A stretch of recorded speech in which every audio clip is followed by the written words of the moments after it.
नमस्कार, मैं हूँ फीमेल एआई। और मैं हूँ मेल एआई। देखिए, हमने लाखों फिल्मों और ट्रेलरों का डेटा एनालाइज किया है, तो आज कोशिश करेंगे कि इस ट्रेलर में जो छोटे छोटे हिंट्स हैं उनको पकड़ें। बिल्कुल। तो ट्रेलर की शुरुआत होती है अपनी माँ के साथ, उसकी बेटी है, वो किसी नई थोड़ी अजीब सी जगह पर आते हैं। हाँ, माहौल थोड़ा रहस्यमयी सा लगता है शुरू से। और ऊपर से बेटी की तबीयत भी ठीक नहीं है। वो कहती है पेट में दर्द है। शुरुआत तो काफी आम सी लगती है, पर यहीं से मतलब कहानी बुनी जा रही है ना। एग्जैक्टली।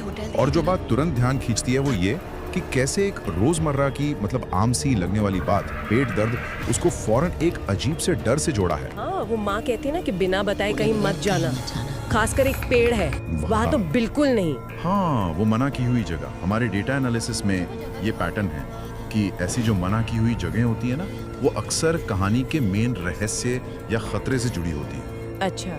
यहाँ तो कहा भी गया है कि उस पेड़ के पास 2 राक्षस रहते हैं। अब ये कोई पुरानी कहानी है, लोक कथा है या कुछ और, ये सवाल तुरंत आता है दिमाग में। और ये सिर्फ मतलब कोई सुनी सुनाई बात नहीं लगती, क्योंकि ट्रेलर में आगे पता चलता है कि पिछले 3-4 महीनों से वहाँ लड़कियाँ गायब हो रही हैं। हाँ, ये पॉइंट जरूरी है। मतलब ये कोई अकेली घटना नहीं है, एक पैटर्न है। और किसी पर सीधे सीधे इल्जाम भी लग रहा है। एक आवाज है, सब तुम्हारा करा रहा है। तो क्या चक्कर है? ये राक्षस वाली बात सिर्फ ध्यान भटकाने के लिए है, कोई इंसानी खेल तो नहीं? यही तो इस ट्रेलर को इंटरेस्टिंग बनाता है। ये दोनों पॉसिबिलिटीज खुली रखता है, सुपरनैचुरल भी और इंसानी साजिश की। फिर वो काला जंगल का जिक्र आता है और उसकी मिट्टी के बारे में क्या भयानक बात कही गई है कि सदियों से नन्ही बेटियों का रक्त पीकर भी भूखी है। बाप रे। और वहाँ एक निराक्ष रहता है, पहले राक्षस अब निराक्ष। हाँ, ये शब्दों का खेल देखो। राक्षस से निराक्ष तक जाना, ये डर को और पर्सनल और ज्यादा खतरनाक बना देता है।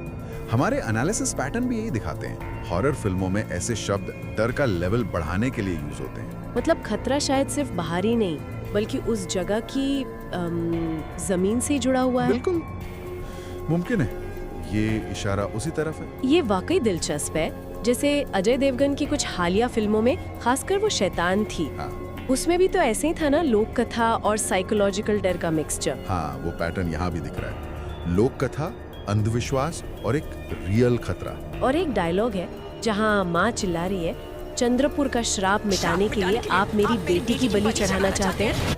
इससे तो साफ लगता है कि ये लड़कियों का गायब होना किसी रिचुअल या अंधविश्वास से जुड़ा हो सकता है। बिल्कुल। अब असली सवाल यही है कि ये राक्षस, नुराक्षस, श्राप, ये सब क्या है? क्या ये सच में कोई अलौकिक शक्ति है या फिर किसी बहुत गहरी साजिश को छुपाने के लिए कहानी गढ़ी गई है? और दर्शक सोचते रहते हैं एंड तक। हाँ, हमारा एनालिसिस यही कहता है कि कामयाब थ्रिलर इसी टेंशन पर चलते हैं। असली खतरा क्या है? कोई कल्ट है, कोई अकेला इंसान है, या सच में कोई भूत प्रेत? लेकिन इन सब डर और रहस्य के बीच में एक चीज जो सबसे ज्यादा पावरफुल लग रही है, वो है माँ का अपनी बेटी को बचाने का इरादा। हाँ, वो डायलॉग, जब तक तेरी माँ तेरे साथ है, तेरा कोई कुछ नहीं बिगाड़ सकता। ये लाइन मतलब सिर्फ एक डायलॉग नहीं, कहानी की जान लगती है। सही कहा। मातृत्व की ये ताकत, ये थीम कई बेहतरीन थ्रिलर्स का सेंटर पॉइंट रही है। लेकिन यहाँ सवाल यह है कि जब सामना इतना बड़ा हो, कोई पुरानी बुराई, खतरनाक राज, शायद पूरा समाज ही खिलाफ हो, तो माँ की ये ताकत कहाँ तक काम आएगी? क्या वो प्रोटेक्ट कर पाएगी? क्या उसका वो सुरक्षा कवच काफी होगा, या फिर उसे अपनी बेटी को बचाने के लिए खुद कुछ और बनना पड़ेगा, कुछ ऐसा जो उसने कभी सोचा भी ना हो। बिल्कुल, यही वो सवाल है जो ये ट्रेलर पीछे छोड़ जाता है। और शायद ये फिल्म माँ होने का मतलब ही नए सिरे से दिखाएगी।